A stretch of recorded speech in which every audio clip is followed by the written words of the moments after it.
Nerds. I'm your host Tyler, aka Agent Smith. And I'm Charlie, aka Captain Rogers. And this is Nerdy by Nature. In this episode, we have some exciting news to discuss. We'll run down some TV series that are either on the way or in production, and finish with an announcement for you, the listener. So, Charlie, what is this exciting news that we've got on tap? Yeah, so this week, according to Hollywood Reporter, Andy Serkis is going to be directing Venom 2. That is a great bit of news because we were a little worried, to say the least, about this Venom sequel.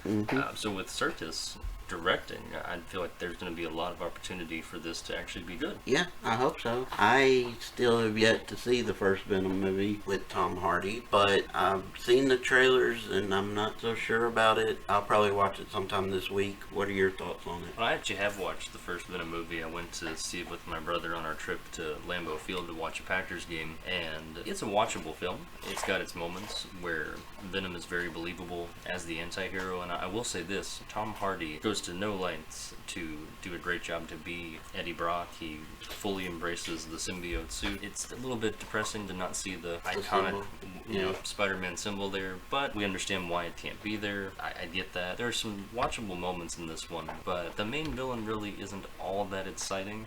It leaves a lot to be desired, put it that way. And then of course the corny tease at the end. I don't want to spoil anything for those that haven't watched the Venom movie, but when you do, you'll understand what I mean about the corny tease at the end. But still, with this sequel coming out and in the fold, and with Serkis behind the director's chair, I feel like there's a lot of hope for it to be a really good film. This is somebody that's a master of mocap. He's had a lot of experience with CGI characters. And I think that's the part that bothered most people the most about the first Venom. That CGI was something out of 2003 that had been microwaved, served up again, and just a tinge of new CGI was placed on top of it. Yeah, like I said, I'm going to force myself to watch the whole thing this week sometime, but I know I did try to watch it one time and I wasn't in a place where I was ready to go through the whole thing. So what was the reasoning for not having the Spider-Man symbol? Just because they didn't know if they were going to connect it to Spider-Man? I believe so. To the best of my knowledge at the time, I mean, Sony of course owns the rights to Venom, but I think they didn't want to have any misconception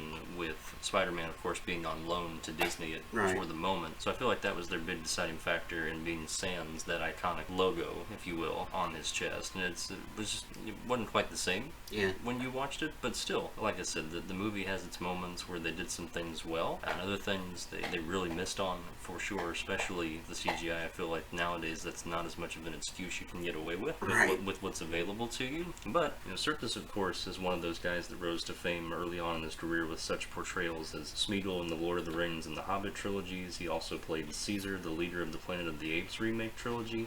He's also been Snoke in the recent Star Wars films, and went nowhere. Correct. But, and we can have a whole nother podcast on that for sure. Eventually we will. Yeah. We're not all comic books here. We love sci-fi, and we certainly are big Star Wars fans as well. There's also a sub-antagonist in Black Panther as Ulysses Klaue, so this is somebody that knows that anti-hero bad guy realm. Yeah, so I'm excited. I'm glad that he actually had a human role in Black Panther, because you don't see him a whole lot when he's not doing CG animated characters. But yeah, so I guess I knew that was the reason for the lack of the Spider-Man symbol, but at the same time, Sony does own Spider-Man too, and I guess it was just they were testing the waters and didn't know if they really wanted to introduce Spider-Man into it. But now that I think about it, especially with the news of the second one, it seems odd now that they didn't include that. And who knows? I mean, there could be a possibility to eventually bring that back. They could go a few different ways with it. The plot of the movie is not really known. We assume we might get somebody like Carnage, which would be awesome. That's somebody I think a lot of fans of the symbiote series are pining for, because you've got Venom, where's Carnage? And there's certainly other symbiotes you could bring into the fold, like Toxin or Anti-Venom. So there's a number of ways this could go, but I'll be very interested to see what Serkis has on tap and what the main plot's going to be, who the antagonist is going to be, who some other sub-characters might end up being. And you mentioned Spider-Man himself. Kevin Feige, to the best of my knowledge, tweeted out recently that a crossover could possibly be in the works. What do you think about that, Charlie? I think that would be cool, and I would like that, except for the fact that it is this particular version of Venom. Now, don't get me wrong, this movie made a lot of money, and so obviously it was well received from a lot of people, and I might be surprised by the time I watch the whole movie, but I had a hard time with it, especially with them trying not to connect it to Spider-Man, because Venom and Spider-Man belong together. Oh, yeah, like peanut butter and jelly. Right, but yeah, Kevin Feige's direct quote, according to Cinema Blend, when they asked him, was, I think probably it's up to Sony. Sony has both those characters and has Venom in their world. I don't know what their plans are for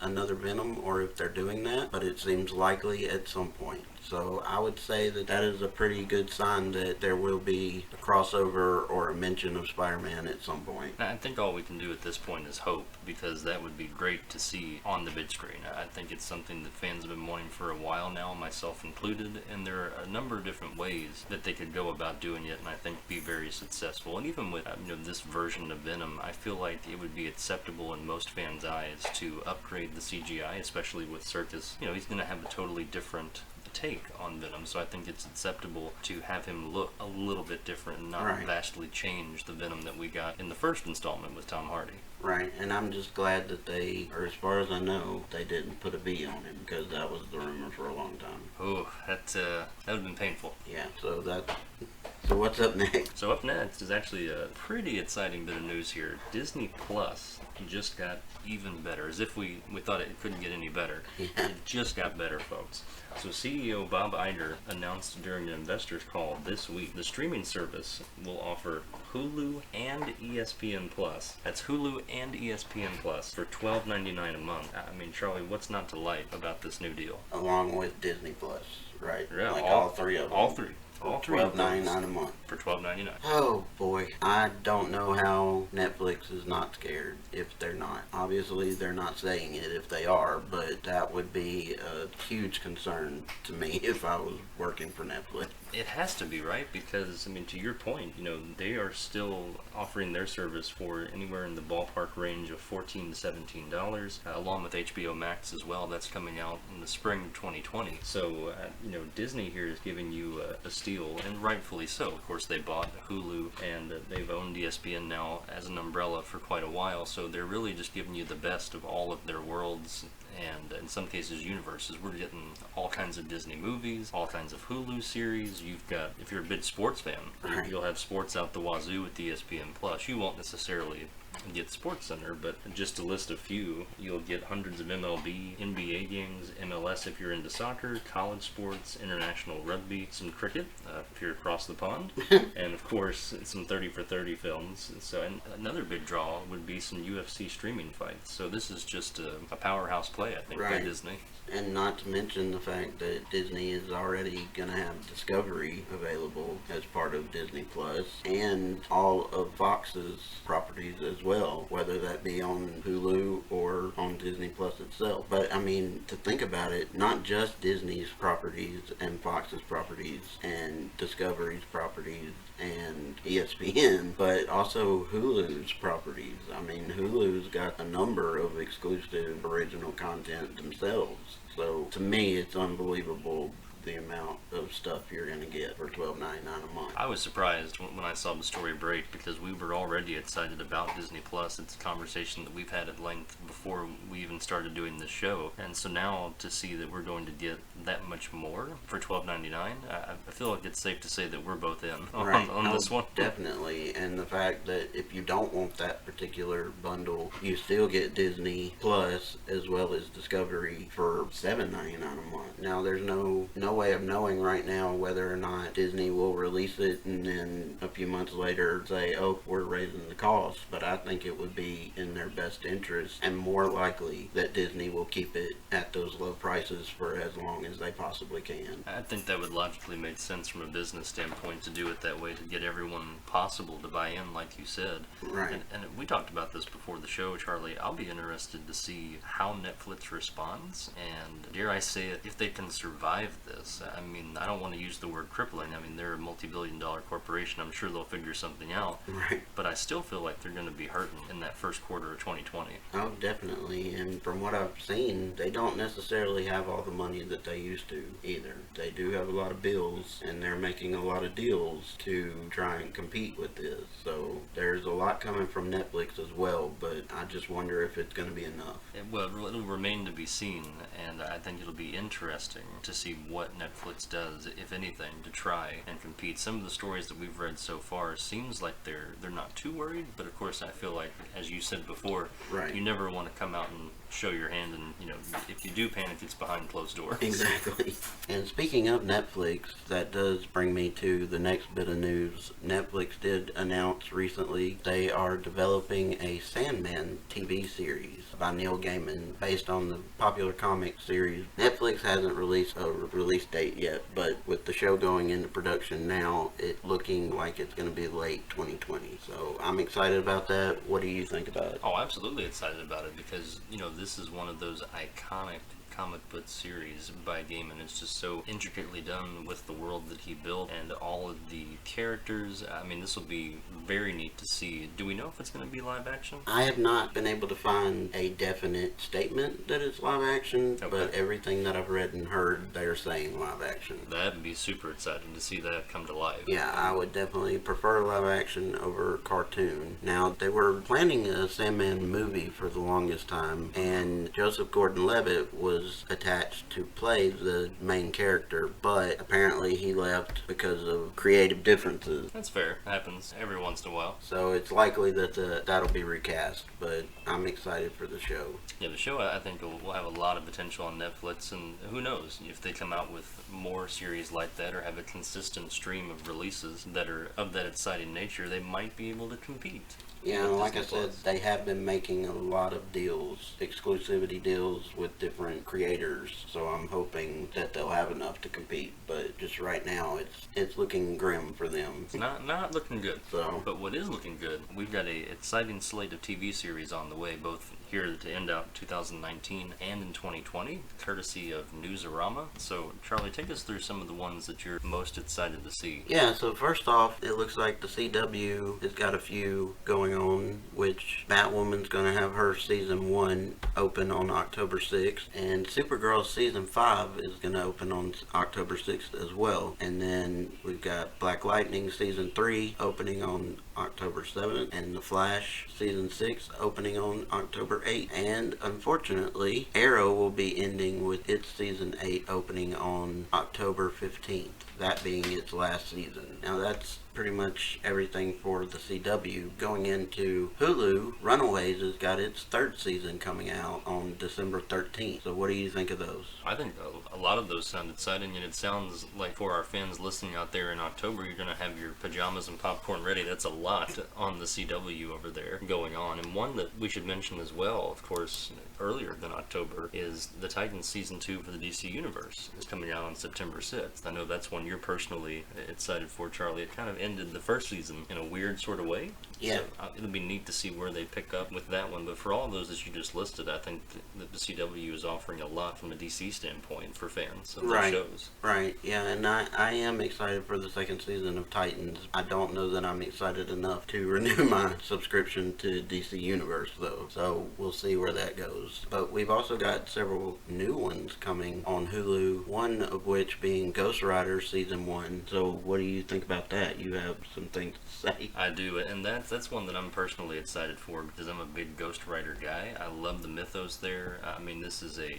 bringer of justice. It's a flaming skull on a motorcycle. It doesn't get cooler than that, in my opinion. And so it is going to be on Hulu Season 1 with Robbie Reyes returning as the Rider. We got a glimpse of him for the first time on Marvel's Agents of S.H.I.E.L.D. over on ABC. So I think it'll be neat to see where they go with this show. They are going to start it off as an origin story from the best of my knowledge. And who knows, if this has a lot of success, I think that we might actually get a serviceable Ghost Rider. It may not be Robbie Reyes, but this could spark Marvel Cinematic Universe to bring Ghost Rider into the fold, say maybe Phase 5 or on down the road. So I'm very excited for the potential this show could have. Yeah, I am too. I've never really been the biggest fan of Agents of S.H.I.E.L.D., but I did actually tune in for the episodes that Ghost Rider was on. I did like that version of Ghost Rider. He is a little different than the main Ghost Rider that everybody is aware of, but I think it's an interesting, different take on the character. Another one that I wanted to talk about was season 2 of The Boys on Amazon is in production right now, and I just finished season 1, and that show was insane.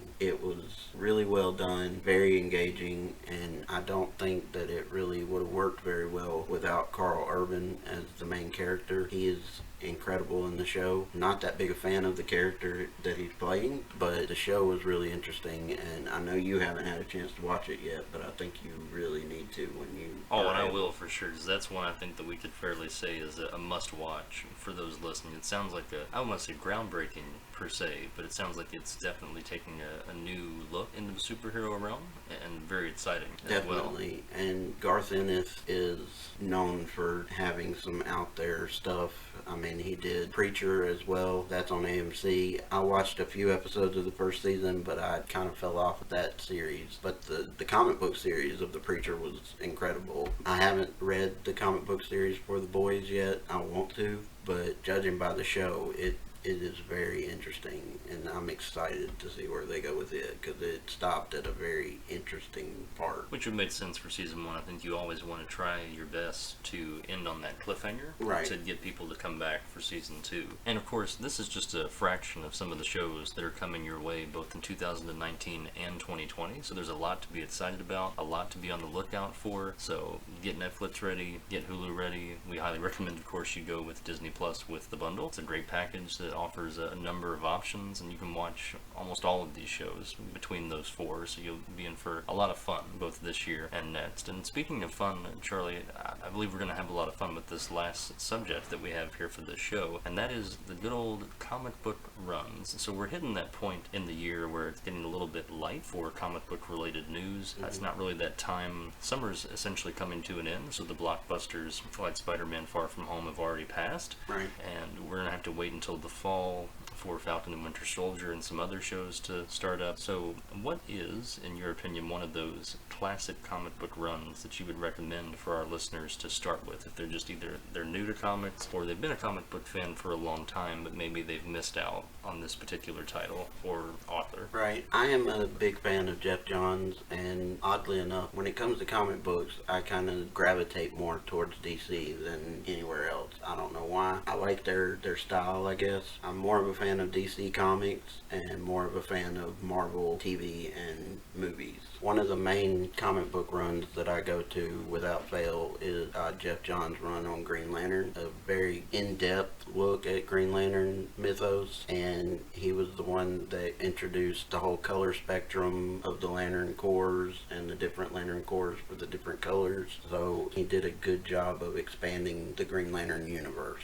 I mean, to me, I've yet to read that run myself, but it certainly, from what you've mentioned, sounds like a game changer for not only the Green Lantern, but the Green Lantern Corps as a whole. Absolutely. I mean, like I said, he was the one that expanded it out and made it more than just the Green Lantern. It's crazy, and each color has a different emotion connected to it, and it's just very well done and in-depth and creative. And I would say visually stunning as well, because a good portion of it takes place in the cosmos. Absolutely. Yeah, the art is awesome in almost all of it. Obviously, dealing with the color spectrum, it's going to be a lot more of a colorful comic series. For sure. And you know, I think we can be hopeful that if anyone in DC or the DCEU decides to do a Green Lantern Corps film, we can hope that they go off of this run. Yeah, definitely. I know that Jeff Johns is heavily involved in the DC movie universe, although he was involved in the not so great years. Last I heard, he was kind of stepping away from that and going back to more of the comic book world, but I do know that they are planning a Green Lantern Corps movie, and from what I remember, he was writing it. Nice. I mean, surely he would at least get a phone call. Right. You would think. Right. So I know that he's involved. I don't think he's involved as much in the movie universe as he was before. Understandable. And I think, you'd mentioned Marvel in a way there earlier. Some classic runs for Marvel have got to be, of course, with Phase 5, we think realistically we'll probably get the Fantastic Four. And so with that, if you want to pick up a copy of their run from the 60s from Stan Lee and Jack Kirby, two legends of Marvel comic, it's an important run because you get all kinds of iconic characters from that series, such as Doctor Doom, the Silver Surfer, Galactus, who we're hoping to see cinematically what he'll look like, Black Panther makes an appearance, and the Inhumans, and a whole lot more. So I think that's just a tried and true series there by Stan Lee and Kirby. And another one, while we're on the subject of Marvel, this gets a little bit darker, more graphic novel-esque. Of course, I think that's a given anytime you mention a name like Frank Miller. Right. So Frank Miller and Klaus Janson's Daredevil run, certainly on par with his other work, such as The Dark Knight Returns, Batman Year One, and it also introduces an important character within the Daredevil realm, and that is Elektra. We also get Bullseye in this one. Kingpin steps in and becomes a big villain for Daredevil, primarily a Spider-Man villain before then. So that one is a solid run, and just so well done by Frank Miller. Absolutely, and the Daredevil show was based a lot on Frank Miller's Daredevil run, so it is definitely a classic that I would love to read again, and I recommend other people picking up if you haven't. And that Daredevil series on Netflix, it's one that if you haven't watched it yet, stop listening, go watch it, come back, listen again, we'll still be here. Right. We promise. And The Punisher too, that's just two, we could spend a whole nother podcast talking about those shows, and theoretically probably will on At down some the point, road. yeah. The Punisher was actually my favorite out of all of those shows. Of course, he was introduced in Daredevil, and then they set up a spin-off show for him. I mean, I was just devastated when they cut all of those shows because they were really well done. And of course, obviously when you're doing comic book runs or graphic novel reads, it's hard not to go with the godfather of graphic novels, that being Alan Moore. I mean, any one of his titles are worth picking up, ranging from the Swamp Thing series that he did, which really in a lot of ways reanimated the character and breathed new life into Swamp Thing, and it was just beautifully written, beautifully drawn. There's other classics such as The Watchmen, V for Vendetta, League of Extraordinary Gentlemen, and the list goes on with Alan Moore. I'm a big fan of Alan Moore as well. I did just recently read The Watchmen again all the way through and highly recommend it. I would too, because it's just one of those that's it's dark, it's gritty, it's everything that a graphic novel needs to be. And when you think about graphic novel, I feel like it's one of those that just pops right into your head almost without thinking. The Watchmen is just right there. It's just a classic story from front to back, page by page, and you really get that building of characters as you read it. You become invested in characters like Rorschach and Dr. Manhattan, Silk Spectre, and so on and so forth. Right, and actually out of all of the comic book runs that we've talked about so far, I would say that The Watchmen is probably the easiest to get a hold of. Oh, yeah, because of how popular it was. You can find that in trade paperback, hardcover. It's not hard to find. And again, it's just a great read if you've got the time. We highly recommend it. And talking about all of these classic runs, that leads us right into our show closing announcement. So Cap and I will be starting to read some runs together, and we'll be discussing our thoughts on the series while also continuing to provide you, the listener, with more run recommendations. And we'll do this periodically as the show goes along. Like we said earlier, there's not always those big breaking news stories when it comes to the comic book realm, so this will be a nice change of pace for some episodes. And on tap for our first run is Identity Crisis by author Brad Meltzer and artists Rads Morales and Michael Baer. So this particular read brings a seismic shake to some of DC's